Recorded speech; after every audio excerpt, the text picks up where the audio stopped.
Hey there, YouTube. I'm Ikitsu. This is the Ikitsu Times. Welcome to my channel. Welcome to a little bit of Sins of Solar Empire 2. So today we're talking about the Justicia Dreadnought, which is the command ship for the Advent Reborn.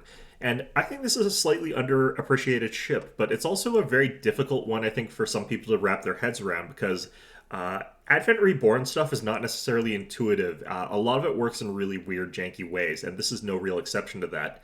So anyway, let's go over the ship and start talking about what it's capable of doing here. So it's got 600 durability, 9,000 shield points, 1,350 armor points, and 8,000 hull points. This looks like a lot, but unfortunately the skew is very much against armor points, and we would love it if it had more armor points compared to the other stuff. 295 antimatter, the hidden statistics are 75 armor strength, and 700 maximum speed. It's pretty fast, but its armor, again, is a little bit light. There is an incredibly good reason why its armor is not super high out of the gate, because if it was, the ship would be even more broken than it already is, and I actually think that the ship is already kind of broken. So very, very powerful sort of ship if it was more durable there.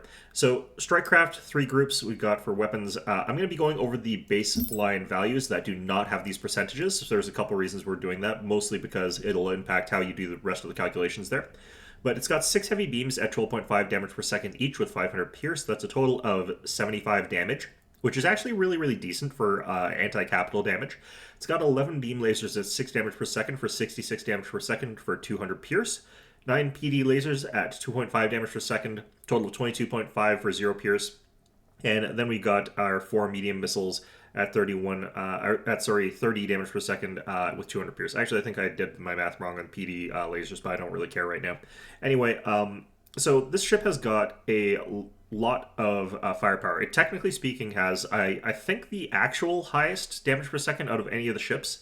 However, a lot of that is locked at 200 pierce, which is the worst sort of value that you could realistically have other than point defense guns. So you're not doing as much damage to capitals, cruisers, or the Titans or other command ships as other ships could do. But 6 heavy beams at 500 pierce is actually still pretty decent. You're 25 damage per second behind things like the Takadaran, and you've got much better scaling across the board than them. So this ship is capable of doing an okay amount of damage, and I think that it's easy to underestimate how much this can add up over time. Now, the one thing I will agree with is that this is not the ship that you go to if you just want to punch out a command ship. It's perfectly fine for actually shredding through capital ships really quickly because it's actually kind of okay at that, but it's not going to go up and punch an Oblivion in the face. It's not going to beat up a Kavarikov really, really quickly or something like that. So this one is more of a support caster type ship. It just happens to have actually really good damage values if you're fighting lighter ships. And if you're fighting heavier ships, the base damage can get so high that you can do okay with the Justicia, but again, not as good as Advent has. So let's look at their abilities here. Now, before we go into those, we do have to talk a little bit about items. We're just going to talk about the 3 specific ones here. We got the Malefic Locus, the Savior Locus, and the Mind Locus. None of these do anything on their own, but each of these augments the abilities of the Justicia by a little bit there. And it's enough that they're actually really going to be something that you want to pick up, even though they don't do anything innately. The first ability that you have is not impacted by those things, and I think that this ship would actually be probably fixed as a concept if they made it so that Judgment had something from the different locuses. I'm thinking like the Malefic Locus increases the damage that the Judgmented target takes. If Savior Locus reduces the damage per second output of the target if they've been Judgmented, and the Mind Locus makes it so that, I don't know, if they cast spells, they take a bunch of backlash damage, something like that. So I think that Judgment really could do a bit of a rework, because right now it's really, really bad. Cooldown is 60 seconds, range of 9,000, and it's got an antimatter cost of 50. The cooldown scales down to 35 seconds, and the antimatter cost scales all the way up to 100, which is really, really bad. Duration on this is 20 seconds, and it scales up to a whopping 70, making it possible for you to disable multiple ships with this. The problem is it doesn't actually disable those ships, really. So what it does is it makes it so that their ability antimatter cost is increased by 35%, scaling up to 60, and scaling with psi power, and then the ability cooldown also scales up at that same sort of rate there. 60% additional antimatter cost and cooldown is pretty crippling in some situations if you got a real castery type ship, but it's nowhere near rough enough to make it so that this is actually worth taking compared to its other abilities. It does 3% of the target's hull damage, and it has 750 pierce. I do think that it's worth picking up maybe a point of this. because you can still get that 3% damage spike. And if you have enough psi power and you have enough cooldown from guide, this can be basically up most of the time on a key target. So it's still there for if you want to like just hammer at a enemy titan or something like that, where you really want to make it rough for them to keep casting. But it's really not that great. The next ability is Reinvigorate, and this is the entire Takedaran command fortress all loaded into one ability and then some.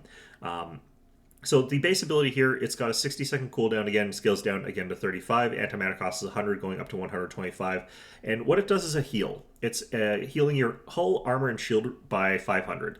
And the fact that you've got a burst heal which hits your hull and armor is actually really, really powerful for Advent, because there aren't very many things that can do that for them. This scales up in terms of the amount that it heals to 750, and with the cooldown dropping down to 35 seconds, you can get a lot of healing done with this ship. An absolutely tremendous amount of it. If you have the Malefic Locus equipped, you get a duration 30 buff where you get 5 additional weapon damage, 5% additional weapon damage, which does not scale by level, notably. If it did scale by level, this ship would be incredibly broken, and it's already really, really strong. The thing that people miscalculate with this is that they're looking at the weapon damage and the ratios here.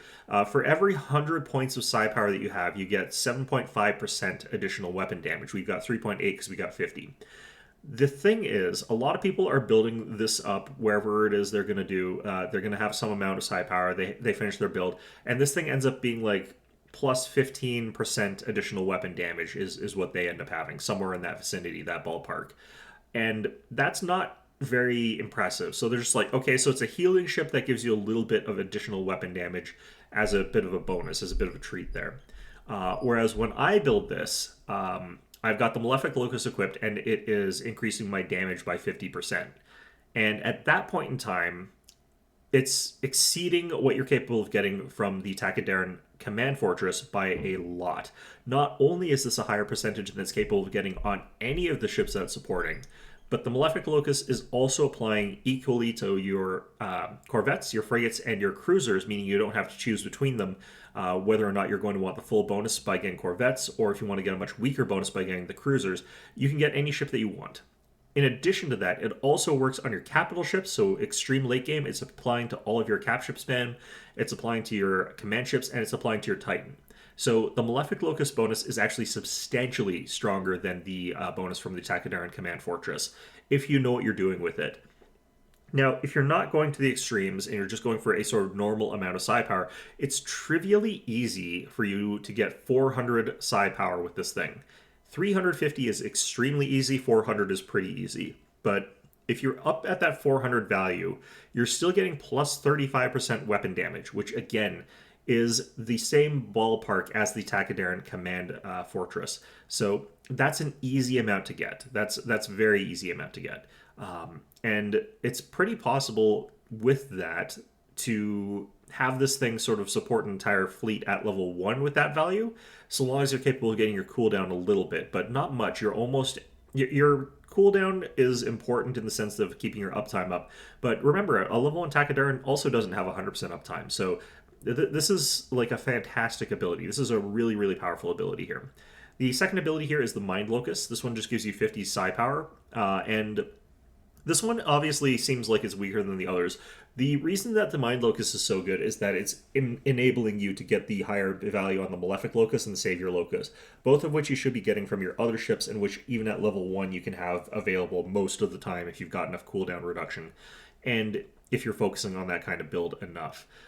Level 2, it should be pretty easy for you to have like 100% uptime in that particular instance, or close to anyway. So that psi power really, really does help out there, increasing the value of Malefic and Savior, as well as all your other stuff.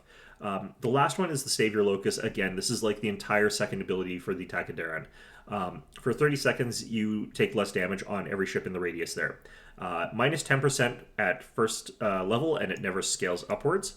And you get the same ratio for psi power. So again, if you got 400, which you can pretty easily get, you're getting access to an additional 30. You're looking at 40% damage taken reduction as a level 1 Justicia, which again is higher than the maximum potential for the Takedaran. So Reinvigorate is like 90% of the power for a standard Justicia, but there are other ways to build it. It's just that's the most straightforward and powerful way to get Reinvigorate, build the Justicia. This effect is really, really strong. It makes your entire fleet ridiculously powerful. And since the Justicia itself is getting all of those effects as well, they become innately quite strong just as a side effect of this whole situation. I think that Reinvigorate itself is probably fine-ish because its radius is quite small. It makes it hard to manage, and it makes it so that you have to do some very specific things to get your fleet to work properly. So I don't necessarily think Reinvigorate's too broken, but there are some elements to it that are kind of broken. Next up is Harvest. This one is much harder to use. So we'll go over how this actually works because it's a little bit tricky. The radius is this big circle here, which I believe has an 8,000 radius, which could honestly be a little bit bigger to make it a bit friendlier to use. Any of your friendly ships that die within that radius trigger Harvest. When that ship gets destroyed and triggers Harvest, the Justicia gains 5 maximum antimatter. They don't gain 5 antimatter, their maximum amount that they're allowed to have increases by 5. This is what scales with this. It goes 6, 7, 8, 9, 10. So at maximum level, your maximum antimatter increases by 10 for every stack. The maximum stacks remains at 50. The duration remains for 150 the entire time. Notably, every time one of your ships dies, the duration resets. So if you have like 20 stacks and they've been there for quite a while and one more ship dies, you get 21 stacks now. It's still going to take 150 seconds before you lose any stacks. So that's how that works there. So this is the primary effect of Harvest, and it might seem weird because like you don't have more antimatter as a result of this. You just have more max antimatter. But there are reasons why this is like this, and it is actually a pretty interesting effect if you look at it synergistically. However, you can also get a lot of value out of the locus itself. Now, the way the locuses work is the ship that was destroyed draws a 1,500 radius around it and selects, I don't know how, a number of targets up to 1 plus an amount based on your psi power, in our case 2. I have seen as many as 10. It's like 1 for every 50 psi power that you get. And each of those targets then gets affected by that locus. It can be enemy targets for Malefic, or it can be friendly targets for Mind or Savior, keeping in mind that it's 1,500 radius from the destroyed ship, not from the Justicia. Which means that if you want your Malefic Locus to trigger, you have to have the target ships right up in the enemy's grill. Whereas if you want the Mind or Savior Locus equipped, you have to have your ship that's destroyed near friendlies. The way that Harvest works when you're building it, and the way the Justicia wants to work, is that you take your entire damn fleet and you park it right on top of your enemy, just so that everything is hugging. And what happens if you're doing this is the Malefic Locus equipped guy is going to cause all your ships that die to trigger, and they're going to deal damage to a bunch of enemies. And your Mind Locus guy is going to restore a bunch of antimatter to all your ships. And the Savior Locus is going to restore a bunch of hull armor and shield to all your ships that are sort of around there. So as your ships are slowly dying, you're getting a lot of additional benefit from all 3 of the locuses. The other way that you can use this is to focus on a single type of locus, whether it be the support healing once you get Mind and then 2 Saviors, or you get 3 Malefic Locuses. And if you're getting 3 Malefic Locuses, the goal is to have all of your ships sitting on top of the enemy, and your Justicias can be further back. It doesn't really matter. But in this case, as your smaller ships get killed, the Malefic Locus will trigger, causing a bunch of damage to the enemy. 750 damage because each Malefic Locus applies. That's a lot of damage per ship destroyed. That's actually quite a bit, and it's 500 Pierce. If you have them all clustered together near your Justicias and you're all supporting each other by that method, then you're going to heal 25 antimatter and 200 hull armor and shield for every one of your guys that dies. It's a very, very powerful supportive type effect, and your fleet's going to stay alive a little bit better. If you're getting all 3, you do, again, like I said, want to park on the enemy if you want all 3 to trigger. Now, the actual reason you're getting this is for Flare. This is the ultimate ability for the Justicia, and it's actually really, really powerful, but it's difficult to use. Once again, we want to be parked directly on top of our opponent. The radius on this is quite small. You can see it's even smaller than Harvest or Reinvigorate. So, cooldown of 2 minutes. It has an antimatter cost of 20, increasing up to 30 at max level. It has a charge duration of 8 seconds, and it deals 25 damage per second, rising up to 50 per second later. And that damage deals 500 pierce damage, or it has 500 pierce. So it's pretty okay damage. It's not like anything too crazy, but it's a decent damage over time over that radius. And the damage per Justicia antimatter is basically whatever antimatter is in the tank for the ship gets converted into damage, which hits all the enemies in the radius. Which, if you've increased your damage, your antimatter through Harvest, can be a humongous amount. At level 1, this is 250. By the time you've gotten Flare, if you're focusing on getting Harvest, you've got plus 8 per stack, and you've got the ability to get 50 stacks. That's 400 max antimatter. Capping out at plus 500, obviously, at the very, very end of that. But let's say that you just get this, you've got the 400 maximum antimatter, you've got your techs, so you've got that increased. You could easily get to around 800 antimatter, like no problem there. All that 800 gets converted into 5 damage each. So 800 times 5, that's, I believe, 4,000 points of damage with 500 Pierce, and you don't actually lose all that antimatter. The Justicia consumes 100% of its antimatter at that point in time, but then gets a rebate equal to your psi power divided by 10%. So this one's gaining back 5% of it. You can pretty much get like a decent amount back. If you're going for a harvest style build, one of the things that you really want is to have lots of acolytes. So realistically, Flare, you lose a whole bunch of antimatter, you gain it all back instantly. And then you 2 minutes later again can use Flare again. Now, at the higher level, when you've got a level 10 Justicia, if you can manage to get there, and you've got the cap level ability absolutely maxed out, this thing does 10 damage per antimatter, and you're looking at having an easy 1,000 antimatter for a total of 10,000 damage, no problem, with this ship. So that is a kind of ridiculous amount of damage that this thing's outputting, that's capable of putting a huge dent into even capital ships. It's actually pretty capable of causing a lot of harm to another command class ship. And if you have all 3 of these detonating onto a single command ship, you can actually kill it. If it's a low enough level. You can easily kill capital ships, even if they are very heavily leveled, even if they're itemized and leveled. So Flare is not something to be completely underestimated. And its cooldown is fairly low at a mere 2 minutes for what it's capable of doing, because while I'm talking about destroying like capital ships and stuff like that, anything that's below a capital is going to get immediately wiped by Flare. The thing that stops it from being too overbearing is that 8-second channel, where you can potentially cancel it. You can stop it from using Flare, or you can stop it from having enough antimatter to use Flare effectively. You can do a bunch of different things to this ability to make it so it's nullified. But you do that to one of these guys, the next one rolls up to you and then uses Flare, and you have to figure out some way to stop that one from doing it. The next one rolls up and uses Flare, and you have to find some way to stop it from doing that. And as you're doing this, you have to keep in mind that it's going to be on only a 2-minute cooldown, so it's going to be doing these again. If you slip up even once, you can lose your entire fleet of sub-capitals. And if you mess up 3 times in a row, you could lose all your capitals and your command ships and like everything, basically. The only thing that you can't really kill with Flare is like a Titan, unless you get multiple consecutive flares against it. But this can even be done where you fly this thing into the middle of a whole bunch of enemy structures and just blow them up. It's a humongous amount of damage, and it's very, very effective for just destroying a lot of enemies that you don't want to be there anymore. So yeah, Flare, I think, is also interesting for ambushes. If you know your opponent is jumping towards you, like, let's say that I've got vision of an enemy fleet that's over here, and they're in the phase lane, and they're heading over here. I can move this thing over to here and have all of them lined up here. And I can know that my opponent is, like, just about 8 seconds away here. I can guess that. And if I get my timing right, I can have all 3 of them activating Flare before my opponent's capable of getting in.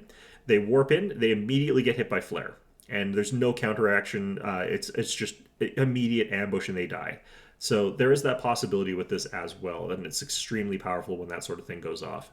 So let's take a look at tech here and see how this interacts with these guys. For levels, I don't actually know that these things care too much about starting at level 2. Obviously, it is better for them to start at level 2. One of the biggest reasons why you do want that is that it's closer to level 3, but there's not very much you can do combinations-wise. You want to have Reinvigorate or you want to have Harvest. You're going for either of those builds. Arguably, it's more important for a Harvest build to start off at level 2 because you take your Harvest because that's your main thing there. And then you've still got the ability to have Reinvigorate because it's a very powerful ability out of the gate.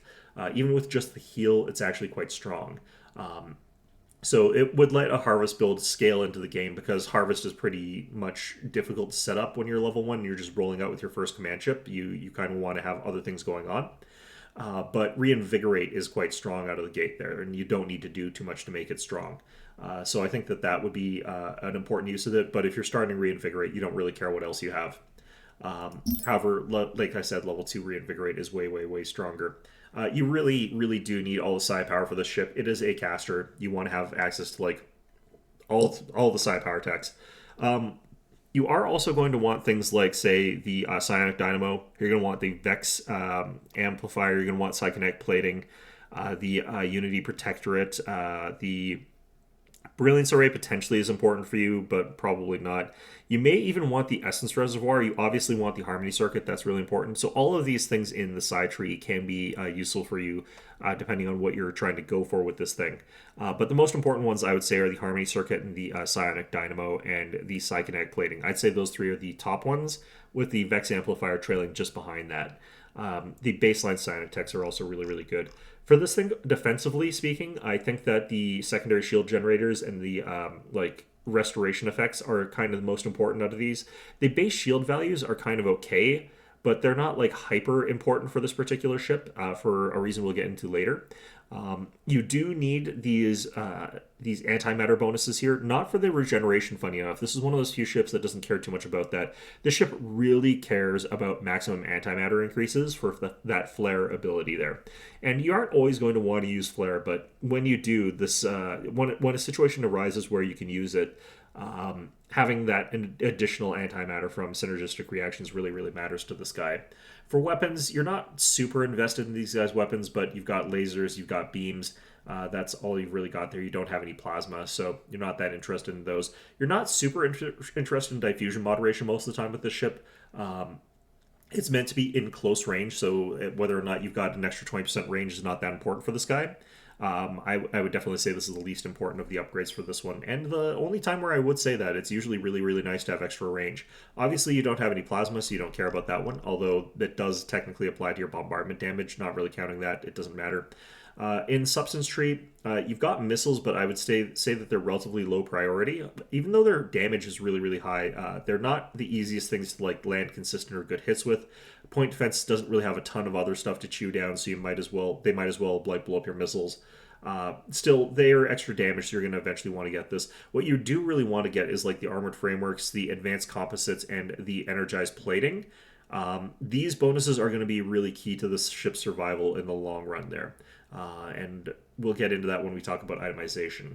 For the Harmony Research Tree, the protection of the Unity, giving you that shield regeneration while you're in combat, is really, really strong here. For a funny reason, you do want Allure of the Unity, but that's only for if you're doing one really janky build that I'd like to do. You're going to want to have your culture bonus for primarily the shield bonus here. Late game, Mass Transcendence is actually really good for these guys. They're kind of hard to level without this, in my opinion. And you do definitely want to get more levels on them. So having access to that, really, really strong there. So let's talk a little bit about Unity. This is actually a little bit important for it. Clairvoyance is capable of you seeing sort of like into other gravity wells. And like I said, this is actually kind of an ambush ship. So knowing where your opponent is can be a huge boon for these guys if you're going for an ambush. If you've got like a couple guys with flare, being able to know like they're coming in, I can see their ships moving, being able to react to that and get in your position so that you can use flare early on, or just be in positions that you can get the best benefit out of harvest, is actually really, really useful for these guys. So you can get some synergy out of clairvoyance, but you can also do that with just regular scouts. So it's not the most important ability to be able to do that. I just think that that's worth noting there. Cleanse is super good with this one. You've got, of course, the ability to heal the ship, which is really, really nice there. And it makes it so that you have better survivability with your key ships, but it also triggers harvest, which can be a thing that you want triggering occasionally. Being able to do like the double heal where you're also getting like the additional 100 heal off of like whatever you're getting in cleanse is also nice just in general there. Recall can be actually kind of good for these guys. They're not the most mobile ship, so if you have yourself a situation where you need to move these guys in one direction or another, this lets you station them somewhere awkward and pop them back to where they need to be at a quicker notice. Now, it's not that important for these guys, but it is notable there. Sacrifice, I recommend you watch my video on the it should be called like Sins of Solar Empire 2 Malleus Maleficarum, Justicia Dreadnought build or something like that. And it goes into detail of what you can do with Sacrifice that's so strong with this particular ship.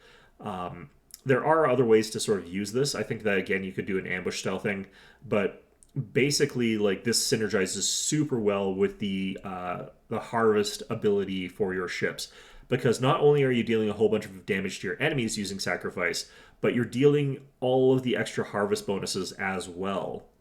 So you can actually end up in a situation where you've doubled the benefit of Sacrifice functionally and actually turned it into this sort of horrible cascade that destroys your enemy completely there. And if worse comes to worse, if your opponent is like smart enough to like focus on something other than your Justicias, and you really need those 50 stacks from Harvest, but your light ships are just not dying because they're being ignored, you can use Sacrifice to force your ships into gaining Harvest stacks where they otherwise might not be able to get them. So this is actually really good for this particular ship. I think it's actually one of the only times where I would say that Sacrifice is actually really viable. The next ability is Resurrection, and this also is really viable with this. If you're getting a whole bunch of lighter ships for the purpose of getting Harvest off, then the ability to resurrect all those ships is really powerful. Now, if you're going for the Reinvigorate style build, Cleanse is obviously the best one. If you're going for the more Harvest style build, you want stuff like Sacrifice and Resurrection. But either way, like the focus tree can do some really interesting things with the Justicias that you can't really do with some of your other vessels out there. So let's talk about builds. I mentioned this sort of in passing here, but there's really only two builds with this. There's ones that focus entirely on Reinvigorate, and there's ones that focus entirely on Harvest. And if you're focusing on Reinvigorate, you're fighting more conventionally, and you're using this ship as a way to get these big bonuses and buffs there. You're going to want a little bit of Judgment in this case, and the reason that you want to have a bit of Reinvigorate and Judgment is that you want to be able to cast both of these to much more quickly charge up your Psionic Dynamo, because this will make it so you charge it quite quickly. However, you do still want to get more Harvest stacks than you do want Judgment. You're going to want like 1 Judgment, 5 Reinvigorate, 2 Harvest, 2 Flare as your end build there. And this means that you're able to get a little bit of the bonuses out of Harvest there. You're able to get some of those Malefic Locusts or whatever. And you're able to get some stacks, like you're getting 300 additional max antimatter. That does make a difference for Flare. That does add a decent amount of extra damage, about 3,000 of it. So definitely worth getting that as opposed to getting 5 in Judgment, which is really not that worth it. The next thing that you want to know about Reinvigorate, of course, is the items. You're going to want each of the Malefic Locust, the Savior Locust, and the Mind Locust for micro reasons. When I do this, I always want my first one built to have the Mind Locust. The reason is if I'm going through these and I'm casting Reinvigorate with each of them, I want the Mind Locust to cast its first so that I'm getting the plus 50 psi power with the other ones. But if you're fast enough at micro, it doesn't really matter. You don't have to do it that way. You can just do it whichever way is easiest for you. But that's what I personally like to do with them. For other items, after that, this particular build, you can get a Vex Amplifier, and I highly recommend it if you want these things to have more gun. This will push your damage up above 1,000 damage per second in total pretty easily with just the Vex Amplifier. You don't need the Energy Accelerator. You definitely don't need the Plasma Agitator. You just want the Vex Amplifier. For defense, we're just getting Psychonetic Plating. Now, you might think that that's crazy. We have very little armor, and our armor strength isn't amazing. The reason that this is so good is if we've got a humongous amount of huge amount of psi power, getting a Vex Psychonetic plating on ourselves means that we're like running up to as much as 300 armor strength.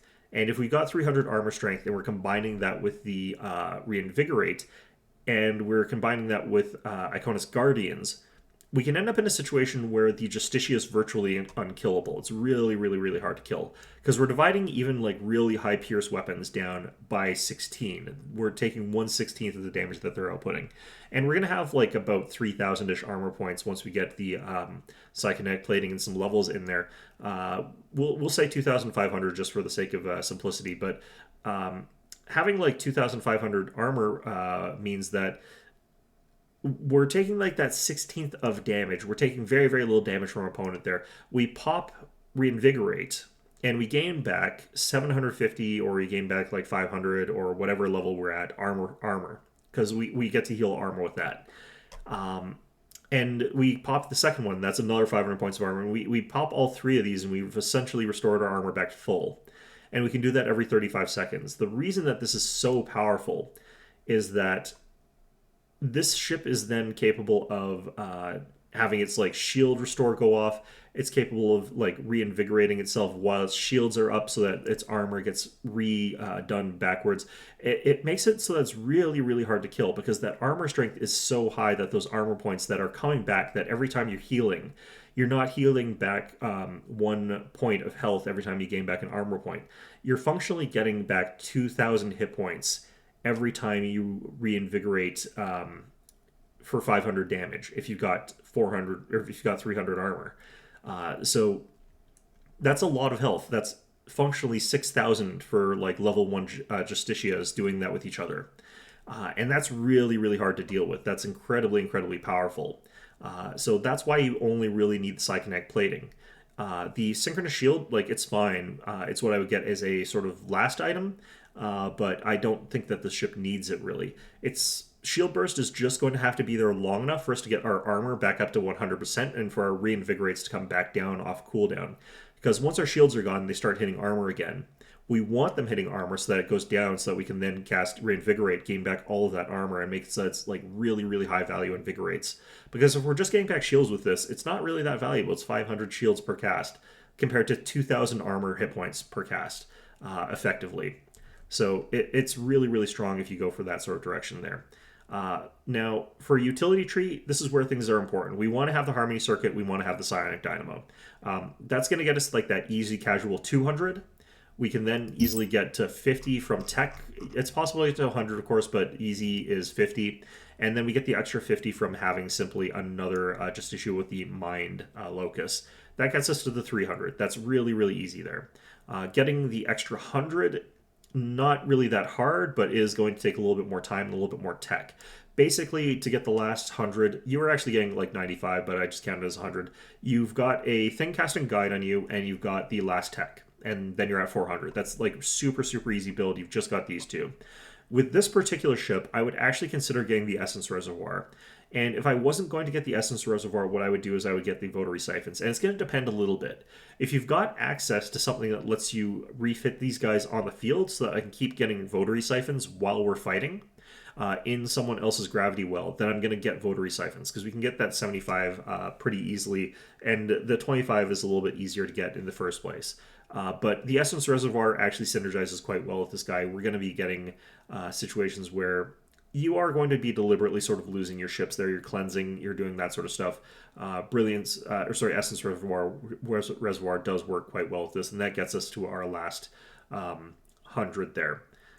That gets us above 400. So yeah, lots of things that you can sort of do for that last bit. But if I'm not getting the Essence Reservoir, in that case I would get the Synchronous Shields. But that's basically sort of how that build goes. So we got 1, 2, 3, 4, 5, and then optional 6th. Obviously, I would like it if this thing got one more item slot to make up for the fact that these don't do anything. But even more than that, I would just like for these 3 things to do something, or, barring that, for Judgment to do something more based on which of the locuses we have equipped. Now, for the other build, we're going for Harvest.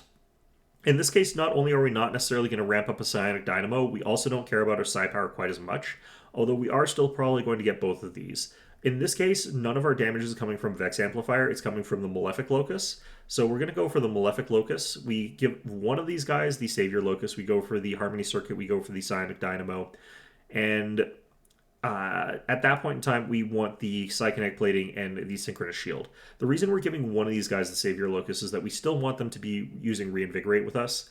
We are going to be flying our fleet straight into the enemy ships there, and we're going to potentially be taking a lot of damage in the process. Having the Savior Locus equipped, even if it's a lower level, does give us that sort of damage reduction value, which makes it so that our ships are more likely to survive getting into the enemy. We're still going to be spam casting out Reinvigorate. It's going to be like 3 Reinvigorate, 5 Harvest, 2 Flare, and being able to sort of like cast Reinvigorate whenever we can. We also get the active cast off of our Harmony Circuit, so we do actually ramp that a little bit faster than you would think. But we're basically trying to keep ourselves alive primarily until we can get into flare range on our enemy there. And at that point in time, we can deal a whole ton of damage to them that way. But for the main part here, we just want to survive while we're in the middle of the enemy fleet and be able to get as much stacks out of harvest as we possibly can. That one savior locust will also restore a lot of our health as we're sort of sitting in there, because we're going to have our targets dying and we're going to be getting that extra damage or that extra healing from our targets as they die. In that case, like if we're going for just purely harvest, cleanse becomes very important in that case. Resurrection becomes very important if we're not doing the sacrifice kind of gambit there. But once we hit level 6, things switch around a little bit. We're much more offensive with these guys. We're still flying them straight into the enemy fleet with all the rest of our stuff. We're just doing it so that we can cast Flare. Being able to survive in either case is more important than our psi power, because this doesn't scale by psi power really. It scales by how much antimatter we get. How much antimatter we get is based on how many of our friendly ships are killed. So get as much armor and stuff like that as you possibly can. There's a possibility that you want to get something like the Consecration Inducer. I think this is actually really weak, so I don't bother with it. I think this needs some like passive effect that increases your shielding, but as it is, it's just way weaker than the Synchronous Shield 9 times out of 10. Anyway, though, yeah, that's kind of how this ship works. It's not your typical ship. It goes in a couple different directions and it has to be built for, and you have to understand the effects of either of the builds there.